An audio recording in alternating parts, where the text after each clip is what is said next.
श्री गणेशाय नमः। भक्तजनों, आप सभी को संकष्टी चतुर्थी की हार्दिक शुभकामनाएं। आप सभी के जीवन में भगवान गणेश हमेशा रिद्धि सिद्धि के साथ प्रकाश ही प्रकाश भरे, ऐसी कामना करते हुए आज हम श्रवण करेंगे संकष्टी चतुर्थी व्रत कथा।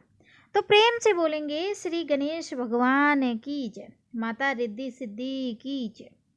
भक्तजनों, आज 14 जून 2025 दिन शनिवार को एकदंत संकष्टी चतुर्थी है।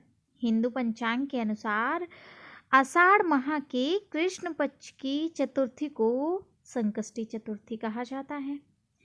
इस दिन विधि विधान से भगवान गणेश की पूजा करने व कथा सुनने से संकटों से रक्षा होती है और मनवांछित फल की प्राप्ति होती है। मान्यता है कि संकष्टी चतुर्थी व्रत कथा पुण्य फलदायी होती है। जो भी भक्त अपने परिवार के लिए या अपने पति की लंबी आयु, अपने बच्चों को स्वस्थ जीवन की कामना करते हुए जो भी व्यक्ति व्रत रखता है अथवा कथा श्रवण करता है, उसकी सभी मनोकामनाएं भगवान गणेश पूर्ण करते हैं। एक समय की बात है कि सतयुग में 100 यज्ञ करने वाले पृथु नामक राजा राज्य करते थे। उनके राज्य में दयादेव नाम का एक ब्राह्मण रहता था। वेदों में निष्ठान्त ब्राह्मण के 4 पुत्र थे और सभी का विवाह हो गया था। एक दिन चारों बहुएं सबसे बड़ी बहू अपनी सास से कहने लगी कि हे माता जी, मैं बचपन से ही संकटनाशक गणेश चतुर्थी का व्रत करती आई हूँ। कृपया मुझे यहाँ भी चतुर्थी तिथि का व्रत करने की अनुमति दे दीजिए। बहू की बात सुनकर सास ने कहा कि बहू, तुम सभी में बड़ी बहू हो, तुम्हें किसी प्रकार का कष्ट नहीं है और ना ही तुम भिक्षुड़ी हो। ऐसी स्थिति में तुम किस लिए व्रत करना चाहती हो? हे सौभाग्यवती, अभी तुम्हारा समय उपभोग करने का है और व्रत रखकर तुमको क्या करना है? लेकिन बहू नहीं मानी और व्रत करने लगी। कुछ समय बाद ही बहू ने एक सुंदर बच्चे को जन्म दिया। जैसे ही सास को पता चला कि बहू अभी भी व्रत कर रही है, वह उसे व्रत छोड़ने के लिए मजबूर करने लगी। ऐसा करने से भगवान गणेश नाराज हो गए। कुछ समय बाद बड़े पुत्र के बेटे का विवाह तय हो गया। विवाह के दिन वर का अपहरण हो गया। इस अनहोनी घटना से शादी के मंडप में खलबली मच गई। सभी लोग परेशान हो गए कि लड़का कहाँ चला गया। ऐसा खबर सुनकर उसकी माँ अपनी सास से रो रो कर कहने लगी, हे माता जी, आपने मेरे गणेश चतुर्थी का व्रत छुड़वा दिया है, जिसके परिणाम स्वरूप मेरा बेटा गायब हो गया है। अपनी बहू से ऐसी बात सुनकर ब्राह्मण दयादेव और उसकी पत्नी बहुत दुखी हुए। साथ ही बहू भी दुखी हुई। पुत्र के लिए दुखी पुत्र वधू हर महीने संकटनाशक गणेश चतुर्थी का व्रत करने लगी। एक समय की बात है कि गणेश जी वेदज्ञ और दुर्बल ब्राह्मण का रूप धारण करते भिक्षा के लिए मधुर भाषिणी के घर आए। ब्राह्मण ने कहा कि हे बेटी, मुझे भिक्षा स्वरूप इतना भोजन दो कि मेरी क्षुधा शांत हो जाए, मेरी भूख शांत हो जाए। उस ब्राह्मण की बात सुनकर उस पुत्र वधू ने उस ब्राह्मण का विधिवत पूजन किया। भक्ति पूर्वक भोजन कराने के बाद वस्त्र आदि दान में दिए। कन्या की सेवा से संतुष्ट होकर ब्राह्मण ने कहा, हे कल्याणी, हम तुम पर प्रसन्न हैं। तुम अपनी इच्छा के अनुसार मुझसे वरदान मांग लो। मैं ब्राह्मण भेषधारी गणेश हूँ और तुम्हारी प्रीति के कारण ही आया हूँ। ब्राह्मण की बात सुनकर कन्या हाथ जोड़कर निवेदन करने लगी, हे गणेश भगवान, अगर आप मुझसे प्रसन्न हैं तो मुझे मेरे पुत्र के दर्शन करा दीजिए। कन्या की बात सुनकर गणेश जी ने कहा कि हे सुंदर विचार वाली, जो तुम चाहती हो वही होगा। तुम्हारा पुत्र शीघ्र आएगा। कन्या को वरदान देने के बाद भगवान गणेश अंतर्ध्यान हो गए। कुछ समय बाद उसका पुत्र घर वापस आ गया। सभी बहुत प्रसन्न हुए और उसका विवाह हुआ। इस प्रकार जो भी आषाढ़ माह के चौथ की संकष्टी चतुर्थी का व्रत करता है उसकी सभी मनोकामनाएं पूर्ण होती हैं। प्रेम से बोलेंगे भगवान गणेश की जय।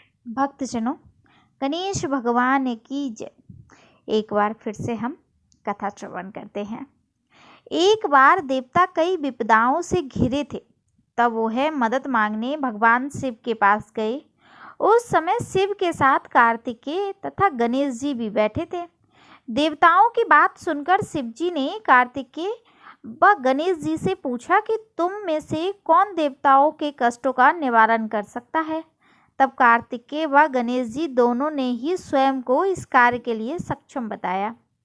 इस पर भगवान शिव ने दोनों की परीक्षा लेते हुए कहा कि तुम दोनों में से जो सबसे पहले पृथ्वी की परिक्रमा करके आएगा वही देवताओं की मदद करने जाएगा। भगवान शिव के मुख से यह वचन सुनते ही कार्तिकेय अपने वाहन मोर पर बैठकर पृथ्वी का परिक्रमा के लिए निकल गए, परंतु गणेश जी सोच में पड़ गए कि वह चूहे के ऊपर चढ़कर सारी पृथ्वी की परिक्रमा करेंगे तो इस कार्य में बहुत समय लग जाएगा। तभी उन्हें एक उपाय सूझा। गणेश जी अपने स्थान से उठे और अपने माता पिता की 7 बार परिक्रमा करके बैठ गए। परिक्रमा करके लौटने पर कार्तिकेय स्वयं को विजेता बताने लगे। तब शिव जी ने श्री गणेश जी से पृथ्वी की परिक्रमा न करने का कारण पूछा। तब गणेश जी ने कहा, माता पिता के चरणों में ही समस्त लोक है।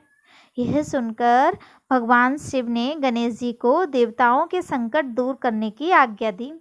इस प्रकार भगवान शिव ने गणेश जी को आशीर्वाद दिया कि चतुर्थी के दिन जो तुम्हारा पूजन करेगा और रात्रि में चंद्रमा को अर्घ देगा उनके तीनों ताप यानी दैहिक ताप, दैविक ताप तथा भौतिक ताप दूर होंगे।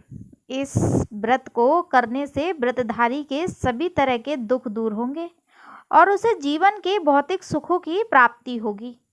चारों तरफ से मनुष्य की सुख समृद्धि बढ़ेगी। पुत्र पौत्रादि धन ऐश्वर्य की कभी भी कमी नहीं होगी। इस प्रकार भक्तजनों जो भी गणेश चतुर्थी के दिन गणेश भगवान का विधिवत पूजन, आरती अथवा उनके मंत्रों का जाप करता है, व्रत रखता है, श्री गणेश जी की कृपा से गणेश जी के मंदिर जाता है, उसके सभी कार्य पूर्णता कोई भी विघ्न न डालते हुए पूर्ण होते हैं। ऐसा करने से आपकी सभी मनोकामना पूर्ण होती हैं। आपके परिवार और आपके जीवन में हमेशा मंगलमय रहता है।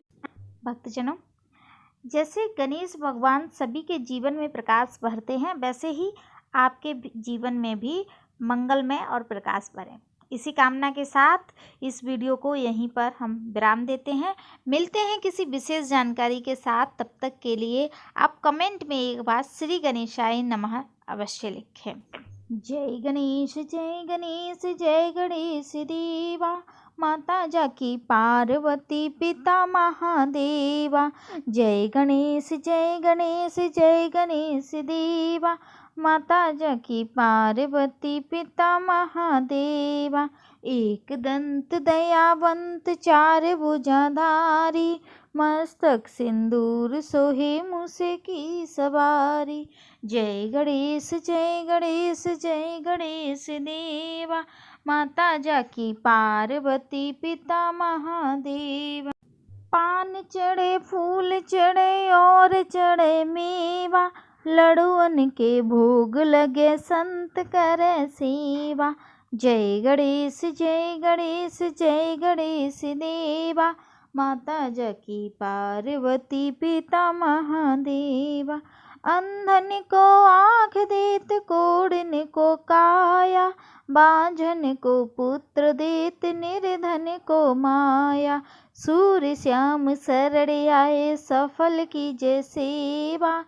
जय गणेश जय गणेश जय गणेश देवा, माता जाकी पार्वती पिता महादेवा। दीनन की लाज रखो समसुतकारी, कामना को पूरा करो जग बलिहारी। जय गणेश जय गणेश जय गणेश देवा, माता जाकी पार्वती पिता महादेव। बोलो गणपति बप्पा की जय।